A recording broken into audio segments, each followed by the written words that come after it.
केदारनाथ धाम पहुंचे प्रधानमंत्री के प्रमुख सचिव। तीर्थ पुरोहित समाज ने किया स्वागत। निर्माण कार्यों का लिया जायजा। हरीश रावत ने राज्य सरकार पर साधा निशाना। कहा, बीजेपी को सता रहा हार का डर, नगरपालिका चुनाव टालने में लगी। मसूरी नगरपालिका ने किया बड़ा खेल। टेंडर जारी करने से पहले ही ठेकेदारों से करा लिया काम। जांच के लिए समिति तैयार। बाजपुर में यूपी बॉर्डर पर हादसा। कैंटर ने टेम्पो को मारी टक्कर। हादसे में 2 किशोरों की मौत, एक अस्पताल में भर्ती। ऋषिकेश बद्रीनाथ मार्ग पर युवकों की गुंडागर्दी। मार्ग में खुलेआम कर रहे फायरिंग। एसएसपी ने शाम तक गिरफ्तारी कर दिया अल्टीमेटम।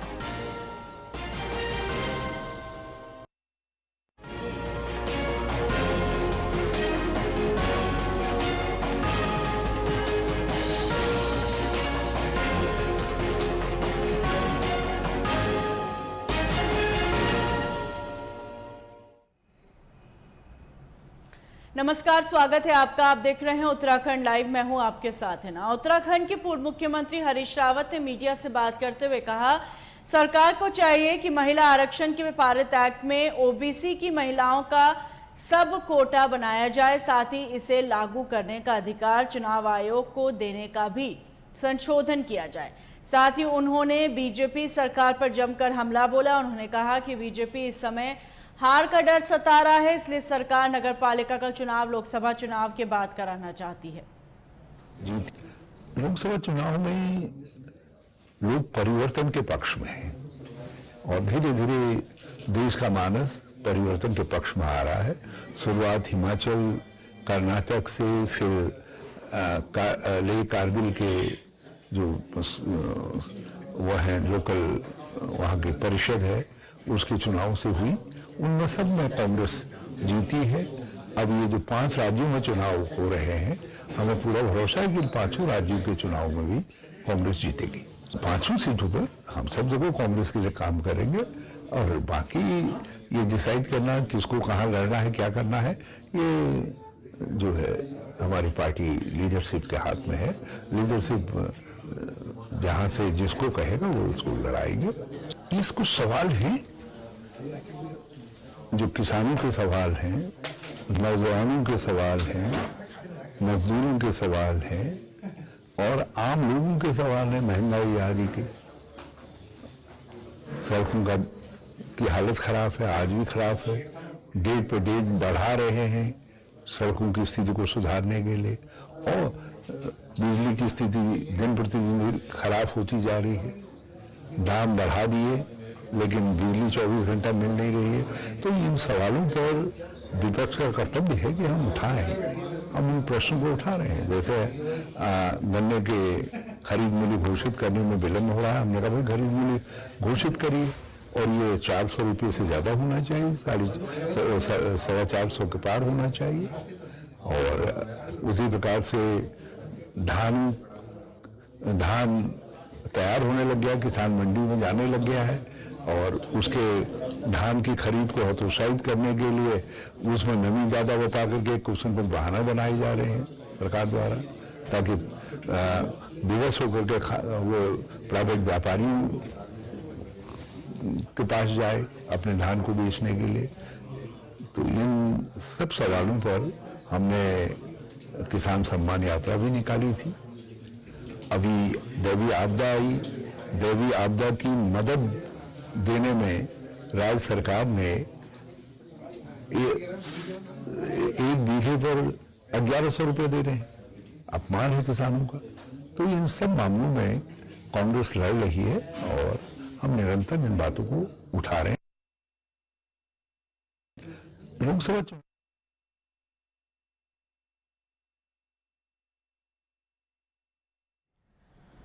आमजन की रक्षा और कानून व्यवस्था की पालना में अपने प्राणों का बलिदान करने वाले पुलिसकर्मियों को आज पुलिस शहीद दिवस के मौके पर श्रद्धांजलि दी गई। उत्तराखंड पुलिस अकेडमी में मुख्यमंत्री पुष्कर सिंह धामी के साथ डीजीपी अशोक कुमार ने बलिदानी पुलिसकर्मियों को श्रद्धांजलि दी और शहीद पुलिसकर्मियों के प्रति श्रद्धा प्रकट की। और इसके साथ ही अपने संबोधन में कहा, इन जाबाज पुलिसकर्मियों का सर्वोच्च बलिदान अन्य लोगों को भी कर्तव्य पथ पर पूर्ण निष्ठा के साथ आगे बढ़ने की प्रेरणा देता रहेगा।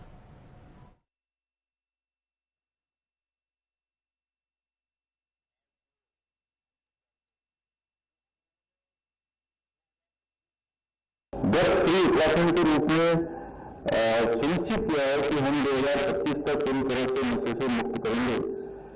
और ये हमारे लिए सभी समस्याएं जो आज हमारे सामने चुनौतियां उनमें से प्रमुख रूप से एक है। इससे निपटने के लिए हमारी सरकार द्वारा उत्तराखंड पुलिस के अंतर्गत एक त्रिस्तरीय एंटी नारकोटिक्स फोर्स का गठन भी किया है, जिसके माध्यम से वर्ष 2025 तक हमारी सरकार ने नशे को उत्तराखंड राज्य से उखाड़ फेंकने का संकल्प लिया है।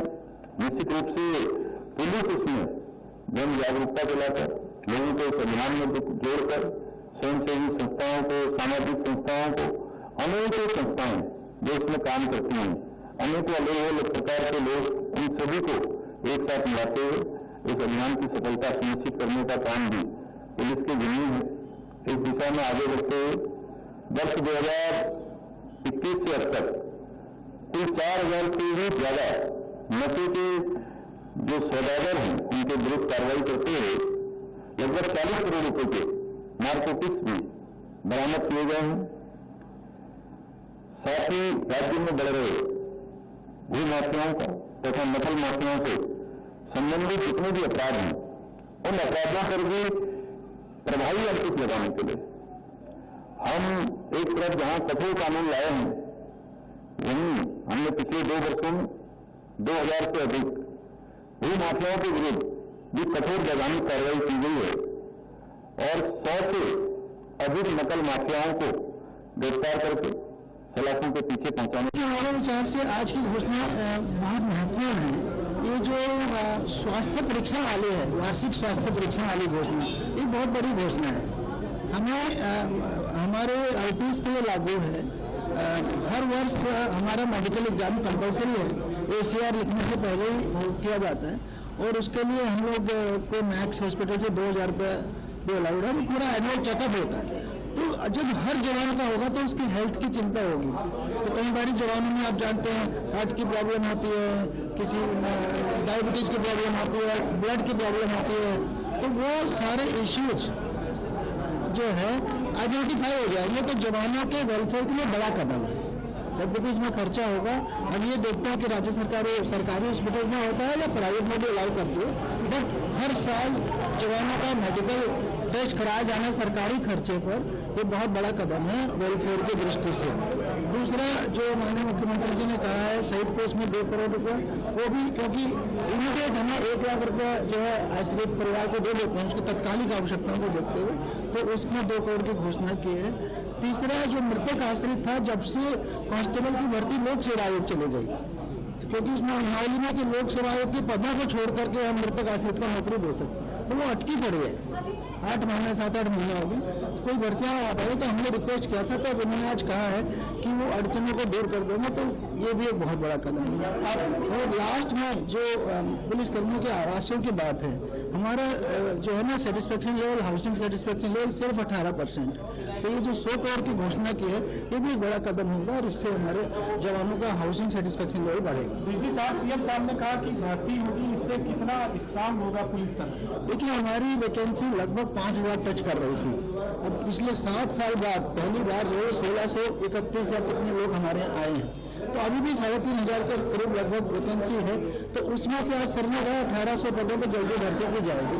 तो ये भी हमारे लिए एक बहुत बड़ी जरूरत है। लेकिन पीआरडी और जहाँ किस किस का सहारा लेना पड़ रहा है, हमारे लिए मुश्किल पड़ रहा है मतलब ड्यूटी करना।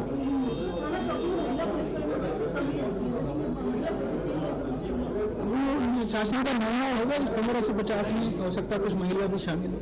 ठीक है। ये तो 1819 में कौन से शामिल? एक तो 1550 तो कांस्टेबल में, और मेरे ख्याल से 200-250 एसआई के पद भी।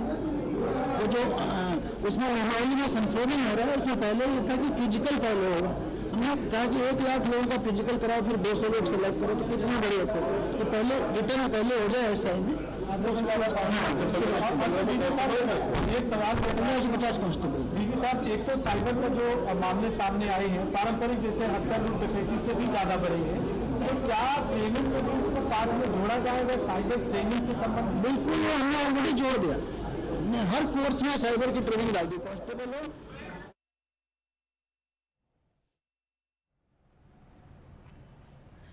बीते दिनों हुई बारिश और बर्फबारी के चलते केदारनाथ यात्रा की रफ्तार थमने लगी है और एक सप्ताह से धाम में प्रतिदिन दर्शनार्थियों की संख्या में कमी दर्ज की जा रही है। वहीं केदार घाटी में होटल, रेस्टोरेंट और लॉज को भी गिनती की बुकिंग मिल रही है। 25 अप्रैल से शुरू हुई केदारनाथ यात्रा में इस वर्ष अभी तक 17,30,000 से अधिक श्रद्धालु दर्शन कर चुके हैं, लेकिन बीते दिनों केदारनाथ में बर्फबारी से ठंड बढ़ने से यात्रा की रफ्तार भी थम गई है।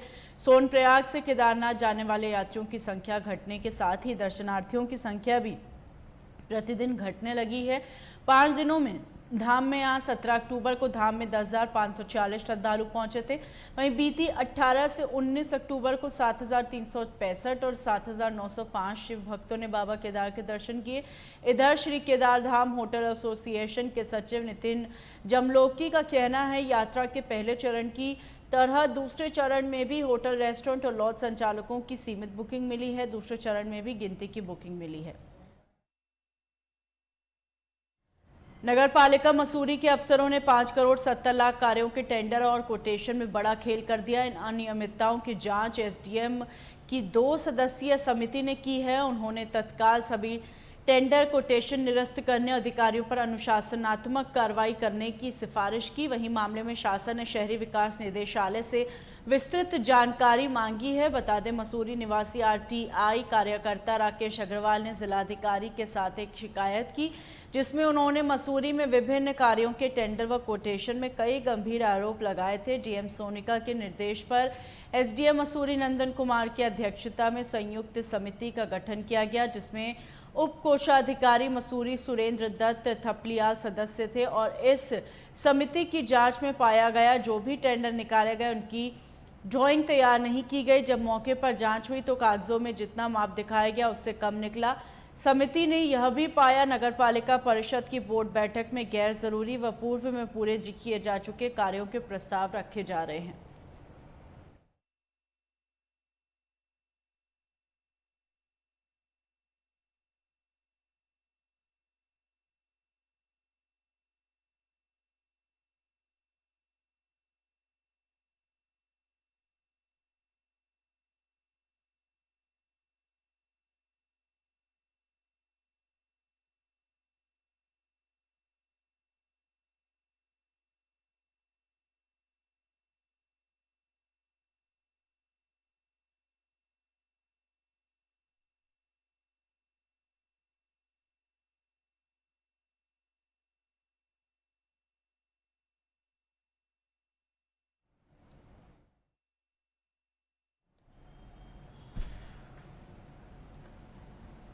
गगनयान मिशन पर इसरो को बड़ी कामयाबी मिली है। स्पेस एजेंसी ने यान का पहला ट्रायल सफलतापूर्वक पूरा कर लिया। इसरो चीफ एस सोमनाथ ने इसके लिए वैज्ञानिकों को बधाई दी। श्रीहरिकोटा से उड़ान भर यान ने बंगाल की खाड़ी में लैंडिंग की। भारत का गगनयान मिशन 2025 के लिए तैयार किया जा रहा है और इससे पहले यान की लॉन्चिंग को लॉन्च कर 5 सेकंड पहले रोकना पड़ा है। इसरो चीफ के मुताबिक तब इंजन में कोई तकनीकी खराबी आ गई थी। बाद में तकनीकी समस्याओं को दूर किया गया और फिर इसकी सफल लॉन्चिंग की गई। बता दें, गगनयान मिशन भारत का खास मानव अंतरिक्ष उड़ान प्रोग्राम है। मिशन का लक्ष्य भारतीय अंतरिक्ष यात्रियों को 400 किलोमीटर की ऊंचाई पर लो अर्थ ऑर्बिट में 3 दिनों की यात्रा पर भेजना और उन्हें सुरक्षित धरती पर वापस लाना है। गगनयान को लॉन्चिंग के लिए अभी तारीख तय नहीं हुई है, लेकिन इस दरमियान यान को 3 परीक्षणों से गुजरना होगा। पहले टेस्ट का मकसद यान की उड़ान और उसकी सफल लैंडिंग, दूसरे टेस्ट में रोबोट को अंतरिक्ष में भेजना और तीसरे टेस्ट में इंसान को अंतरिक्ष में भेजने का टारगेट है। इसके बाद 2040 तक भारत इंसान को चांद पर भेजकर उन्हें वापस धरती पर लाने की सफल कोशिश करेगा।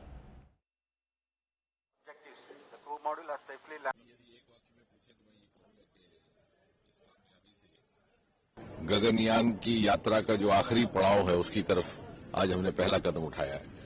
The first step in the last leg of journey towards the launch of Gaganyaan.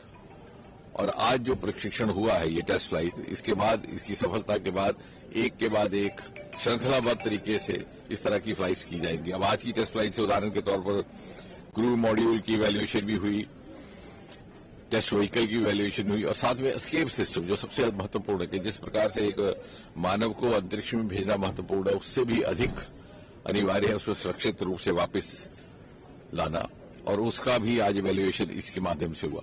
और इसके बाद हम जैसे T1 D1 था, उसके D2 D3 D4 करके आगे बढ़ते जाएंगे और आखिरकार एक बड़ा, जैसे आप कह सकते हैं कि एक प्रकार का ड्रेस रिहर्सल, जिसमें पूरी की पूरी स्पेसशिप, जिसमें मानव तो नहीं होगा लेकिन वो उसी प्रकार की इटरनरी उसकी यात्रा रहेगी जिस तरह के गगनयान की।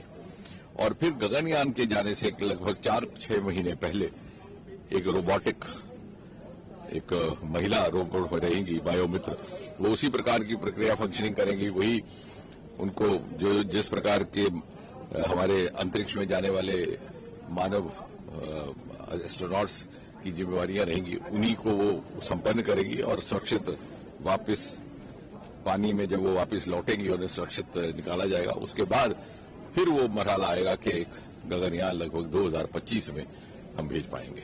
इसरो के वैज्ञानिक लगातार सफलताएं हासिल कर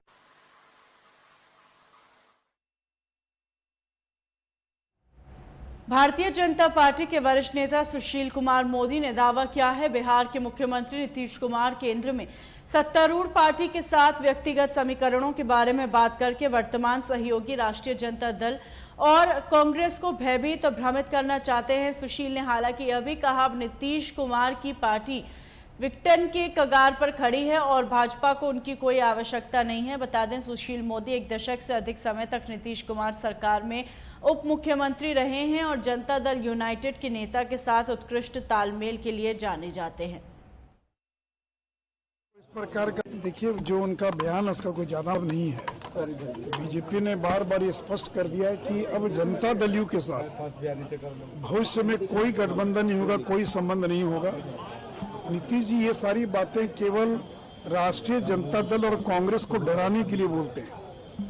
उनको डराते हैं कि अगर तुम लोग ज्यादा गड़बड़ करोगे, हमको अगर प्रधानमंत्री पद का उम्मीदवार घोषित नहीं करोगे, मैं बीजेपी के साथ भी जा सकता हूँ। ये बीजेपी को नहीं डरा रहे, बल्कि ये राजद और कांग्रेस को डराते हैं। तो रह रहकर वो इस प्रकार का बयान देकर राजद और कांग्रेस को भ्रमित करने का प्रयास करते हैं। बीजेपी को कोई भ्रम नहीं है, हमको नीतीश कुमार की आवश्यकता भी नहीं है, क्योंकि अब नीतीश कुमार में बचा क्या है? उनके पास कोई वोट तो बचा नहीं कि वो वोट हमको दिलवा सके। और देखिए, गठबंधन होता है जिसमें ताकत होती है। तो जब नीतीश कुमार के पास कोई वोट नहीं बचा और पिछले विधानसभा चुनाव में 44 सीटों पर सिमट गए, तो उनके साथ हम क्यों समझौता करेंगे? समझौता तो ताकतवर से किया जाता है। बिहार में 3 बाई इलेक्शन हुआ, 2 में बुरी तरह से हार गए और 1 बाई इलेक्शन में बीजेपी को 60,000 वोट आए। पिछले 1 साल में RCP सिंह छोड़कर चले गए, जीतन राम मांझी छोड़कर चले गए, उपेंद्र कुशवाहा छोड़कर चले गए, 1 दर्जन जदयू के बड़े नेता छोड़कर चले गए जदयू, और बीजेपी में शामिल हो गए। तो बीजेपी की ताकत बढ़ रही है। हम अपने चिराग पासवान, उपेंद्र कुशवाहा ऐसे सहयोगियों के बलबूते हम लोकसभा का चुनाव लड़ेंगे। और जैसे 2014 में नीतीश जी को 2 पर आउट किए थे, इस बार उनको 0 पर आउट करने का काम करें। ललन सिंह ने कहा है कि 2024 में बीजेपी ने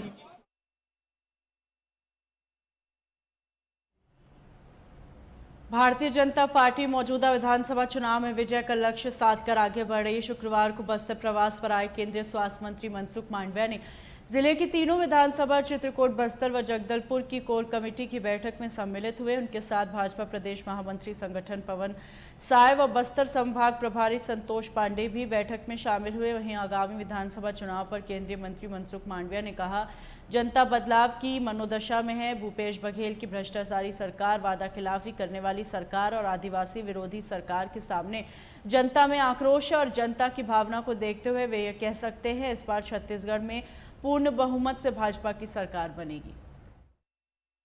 जनता बदलाव के मूड में है। भूपेश बघेल की भ्रष्टाचारी सरकार, वादा खिलाफी करने वाली सरकार और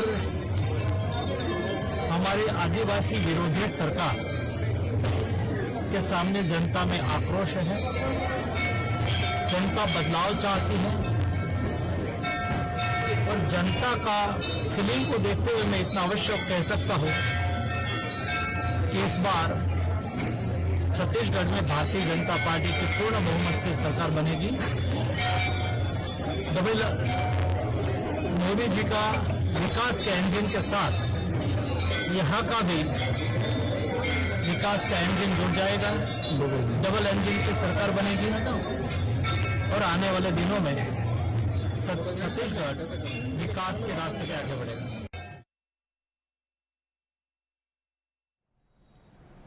दिल्ली के उपराज्यपाल विनय कुमार सक्सेना ने मेहरौली पुरातत्व पार्क में पुनर्स्थापित विरासत संरचनाओं का उद्घाटन किया। इस दौरान केंद्रीय मंत्री मीनाक्षी लेखी भी उपस्थित रहीं। उपराज्यपाल ने कहा, दिल्ली विरासत का शहर है, उसे संभालने की जरूरत है। डीडीए की टीम ने यहां पर काम करना शुरू किया। पिछले 6-7 महीनों में यहां जो काम किया वो तारीफ लायक है। उनकी कोशिश है इस तरीके की विरासत वाली जगहों को पुनर्जीवित किया जाए। वहीं केंद्रीय मंत्री मीनाक्षी लेखी ने कहा, पुरातत्व अपने आप में विषय है, लोगों को उनकी विरासत के बारे में जानकारी होनी चाहिए और आगे पढ़ने के लिए अपने इतिहास की भी जानकारी बेहद आवश्यक है। देखिए, दिल्ली जो है फुल ऑफ हेरिटेज है, जरूरत है उसे संभालने की। मुझे याद है जब मैं यहाँ in the month of February आया था तो ये पूरा इलाका जो था पूरा एक जंगल था, गंदगी थी, सीनरी वेस्ट पड़ा हुआ था। ये मालूम नहीं पड़ता था कि यहाँ पर क्या है और कितना हेरिटेज छुपा हुआ है। उसके बाद एक और विजिट हुआ, डीडीए की टीम ने यहाँ पर काम करना शुरू किया और 6-7 महीनों के अंदर इस जगह में जो ट्रांसफॉर्मेशन आया है वो देखने जैसा है। दिल्ली के लोग डिजर्व करते हैं कि उनके पास अच्छे प्लेसेस हों जहां वो जाएं, अपने फैमिली के साथ बैठें, एंटरटेन करें अपने को। कोशिश है हमारी कि इस तरीके की जो हेरिटेज प्लेसेस हैं उनको फिर से जिंदा किया जाए और दिल्ली की जनता को सौंपा जाए। ये जो वाटर बॉडी आप देख रहे हैं, ये पूरा सिल्ट था, यहाँ पर सैंडी वेस्ट था और वाटर बॉडी दिखाई नहीं पड़ती थी, लेकिन उसे खोद के निकाल दिया गया, खूबसूरत बनाया गया, झरने लग गए इसमें। इसी तरीके से मेटकॉफ हाउस जो यहाँ पर है वो भी बहुत बुरी हालत में था। अभी आपने 4 बजे दरवाजा भी देखा। मुझे याद है जब मैं यहाँ फरवरी में आया था तो ये दिखाई नहीं पड़ता था, ये लगता था कि यहाँ कोई स्ट्रक्चर है छोटा सा, लेकिन उसे निकालने के बाद मालूम पड़ा कि इतना बड़ा स्ट्रक्चर यहाँ पर मौजूद है।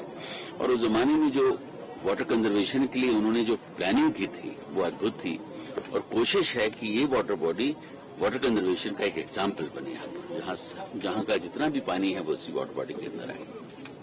इसी तरीके से अगर आप ऊपर जब जाएंगे तो कमाली जमाली की दरगाह है जो भी बहुत बुरे हाल में थी, उसको भी हम लोगों ने ठीक किया है। मैं इतना जरूर कहना चाहूंगा कि ये पूरा टीम वर्क था, इसमें डीडीए, एएसआई, स्टेट का आर्कियोलॉजिकल डिपार्टमेंट, उसके साथ एमसीडी ने भी क्लीनिंग की है, यहाँ पर जल बोर्ड, सभी ने मिलकर काम किया है और आज ये कितना सुंदर स्थान बनकर शुरू हुआ। यहाँ पर एक छोटा सा रेस्टोरेंट और टॉयलेट्स वगैरह को भी बनाया गया है, जैसे कि पब्लिक जो यहाँ आए तो उनके लिए कुछ इंतजाम हों और हमारी कोशिश होगी इसको हम किस तरीके से और डेवलप करते हैं। ये पूरा इलाका जो है, अगर आपने देखा हो, जंगल था। अभी जिन इलाकों में क्लीनिंग की गई है उसमें भी बहुत अच्छे अच्छे स्ट्रक्चर्स निकल कर सामने आए हैं, उनको भी रिस्टोर करेंगे और दिल्ली की जनता को जो है इस तरीके से हम नए नए गिफ्ट देते रहेंगे। सर, ये रिस्टोरेशन प्रोसेस कब से स्टार्ट हुआ है, कितने टाइम लगा और कितना पैसा है? ये मार्च से एक्चुअली शुरू हुआ। मैं फरवरी में यहाँ आया था और उसके बाद जब देखा तो उसकी प्लानिंग की गई कि इसको क्या करना है और मार्च से डीडीए ने इसमें काम शुरू किया। करीब 6 हिस्सा प्रस्तुत किया गया है और जिसका संबंध जो है देखने में वो कुतुब मीनार को आप लोग जोड़ते हैं 13वीं शताब्दी से 12वीं शताब्दी से, लेकिन उसके इर्द गिर्द का इलाका 7वीं 8वीं शताब्दी से है।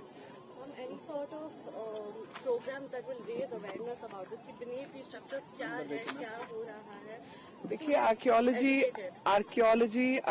अपने आप में एक विषय है, it's a subject in itself and people need to know about their heritage, people need to be proud of their heritage and protect their heritage, protect its history, and only as proud people who have withstood the test of time can be progress and get ahead. आगे बढ़ने के लिए अपने इतिहास की जानकारी बहुत आवश्यक है और अपनी ऐतिहासिक पुरातत्व जो हमारी संपदा है उसको संभालकर संजोकर रखना भी आवश्यक है। तो वही कार्य आज आपके सामने, और साथ ही ये मॉन्यूमेंट्स नहीं होकर इस्तेमाल की जगह बने, जहां पर लोग आए जाएं, उसको ओन अप करें, तभी इसका रखरखाव किया जाएगा, नहीं तो ये खंडहर बन के रह जाएंगे।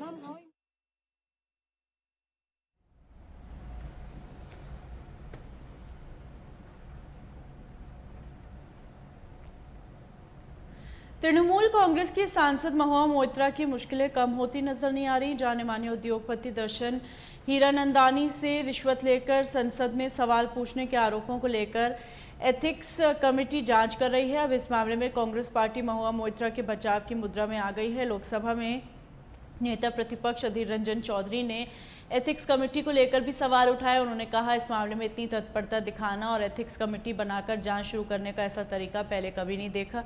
सदन के अंदर हर सदस्य को बोलने का अधिकार है। सरकार राय का पहाड़ बनाने की कोशिश कर रही है और क्या कुछ कहा, सुनिए। सरकार की जो नुमाइंदे बात करते हैं उनके पास ईडी सीबीआई सारे कुछ तैनात उनके साथ मौजूद है, सबको तैनात कर दो ना, हर्जा क्या है। सरकार के माथापच्ची इसलिए हो रहे हैं कि एक विशेष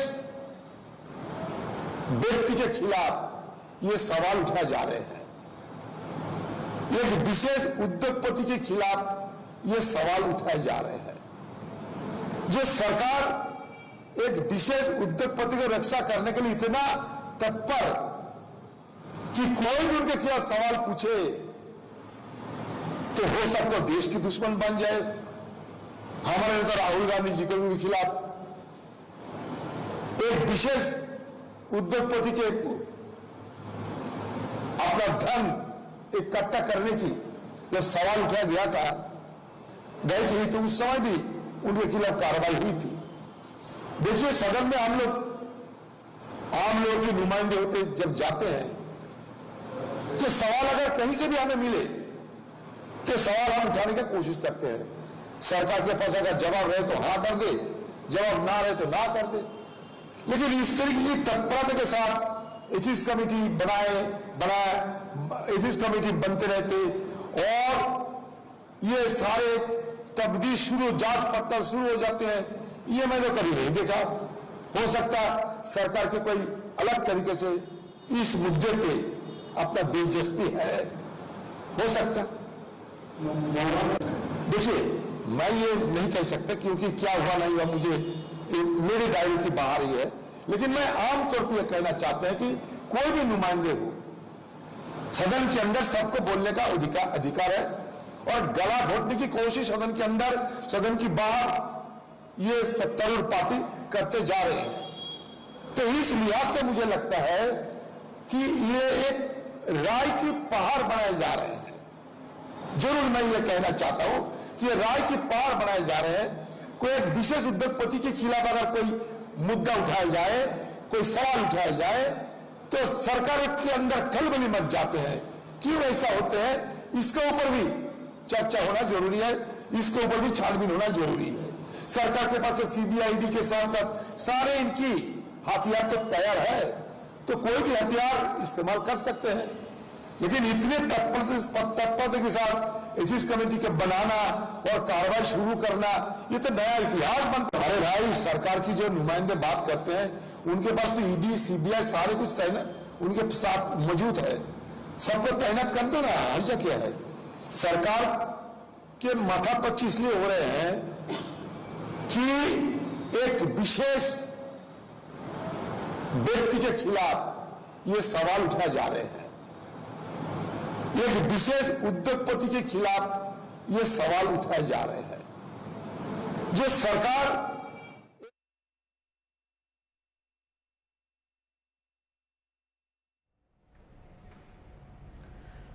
मध्य प्रदेश में टिकट बंटवारे को लेकर सपा सुप्रीमो अखिलेश यादव की कांग्रेस से ठन गई है। इस बाबत अब कांग्रेस नेता सुप्रिया श्रीनेत के बयान जारी किया। उन्होंने कहा कि टिकट बंटवारे को लेकर आपसी खींचतान स्वाभाविक है, लेकिन अखिलेश यादव विपक्षी गठबंधन के अहम सदस्य हैं। अखिलेश यादव और कांग्रेस पार्टी के कई लोग उनके संपर्क में हैं। हर बार इंडिया गठबंधन पर सवाल उठा देना जल्दबाजी और अपरिपक्वता है। मुझे ऐसा लगता है कि जब चुनाव होता है तो टिकटों पर आपसी खींचतान बहुत स्वाभाविक चीजें हैं। हर व्यक्ति को लगता है कि सबसे प्रबल दावेदार को, जिसकी जीत सुनिश्चित हो, उसको टिकट दिया जाए। यहाँ पर भी यही मामला है। मेरा अपना मानना है कि इंडिया गठबंधन परिवार के एक बड़े ही इंपॉर्टेंट सदस्य हैं अखिलेश जी, और मुझे ऐसा लगता है कि हमारी पार्टी के बहुत सारे लोग उनसे टच में हैं। ऐसी कोई बात नहीं है जो बात करके सुलझाई ना जा सके, वार्ता से वो सॉल्व ना हो सके। हर बार इंडिया गठबंधन पर सवाल उठा देना या उस पर अनिश्चितताएं लगा देना, मुझे लगता है थोड़ी सी जल्दबाजी और अपरिपक्वता है। ऐसा कोई भी बात नहीं है जिस पर हम बैठकर आपसी विवाद को सुलझा ना सके। ये मतभेद है, हमारे मनभेद नहीं है। तो मौका भी बनता पूरे देश के लिए। आपकी बात मैं कमलनाथ जी तक पहुंचा दूंगी। वो तो कह रहे हैं कि छोड़ो अखिलेश को। मैंने बोला ना, आपकी बात में पहुंचा दूंगी। मुझे ऐसा लगता है कि कई बार जो सवाल आते हैं वो कहीं पर इस बात की अवमानना कर देते हैं कि जो लोग डिसीजन ले रहे हैं, चाहे वो कमलनाथ जी हो, चाहे वो लीडरशिप हो मध्य प्रदेश की, चाहे वो कांग्रेस की लीडरशिप हो, ये सब लोगों का बड़ा निर्वाचित एक इतिहास रहा है। तो मुझे नहीं लगता कि उनको हमारी और आपकी राय की उतनी जरूरत है। मुझे लगता है उन्होंने कुछ सोचकर ही निर्णय लिया होगा और उस निर्णय को हम परिणाम देखेंगे। जो कई जगह विरोध भी हो रहे हैं, कुछ लोग पार्टी छोड़ के जा भी रहे हैं, कुछ लोग ऐसे हैं जो बीजेपी के कल तक जिलाध्यक्ष थे, उपाध्यक्ष थे, उन लोग को भी शामिल करके टिकट ही दे दिया गया। तो यही मैंने आपसे मैं कहना चाह रही थी, बहुत सारे ऐसे लोग हैं जो आ भी रहे हैं, जिसकी सबसे प्रबल दावेदारी रहेगी प्रचंड बहुमत से हमें सरकार बनानी है, सही काम करना है, डाका ना पड़े, इसलिए पूरी विश्वास है कि जनता जो है वो अपने मताधिकार के साथ जो अवमानना हुई थी उसका पूरा बदला लेगा। तो मुझे लगता है टिकट तो उसी व्यक्ति को दिया जाएगा जो सबसे प्रबल दावेदार होगा। आपकी जानकारी के लिए मैं ये बता दूं कि हर सीट से एक से ज्यादा आवेदक होते हैं, टिकट तो एक ही व्यक्ति को मिलेगा। तो थोड़ी बहुत रुष्टता और थोड़ी बहुत असहजता स्वाभाविक है, लेकिन हमारे यहाँ कहीं पर भी उस तरह का विरोध नहीं हो रहा है जैसा कि राजस्थान में भाजपा के साथ हो रहा है। जिन सांसदों को घर से निकलने नहीं दे रहे उनके कार्यकर्ता और उनको बोरिया बिस्तर समेट करने के धरने और प्रदर्शन कर रहे हैं, मुझे लगता है थोड़ी बहुत रुष्टा, थोड़ी बहुत नाराजगी हर पार्टी में होगी। टिकट एक ही व्यक्ति को मिलता है, आवेदक बहुत सारे होते हैं। मुझे उसको लेकर सिर्फ इतना कहना है कि कुछ सवाल उठाए गए हैं। भाजपा के अंदर अगर दम है तो उन सवालों का जवाब दे, उस घोटाले की जांच कराए। सिर्फ और सिर्फ लोगों के साथ बदसलूकी की जाएगी, उनको प्रताड़ित किया जाएगा, उनका चरित्र हनन किया जाएगा, क्योंकि मोदी जी के सबसे परम मित्र अडानी के घोटालों की परत दर परत खुलती जा रही है। आप सारी बातें भूल जाइए, उस घोटाले पर रोज नया एक मामला सामने आता है। उसकी जांच क्यों नहीं हो रही? कब होगी उसकी जांच? जो सवाल उठाए गए हैं और जिसने भी उठाए हैं उन सवालों का जवाब कहां है? मुझे ऐसा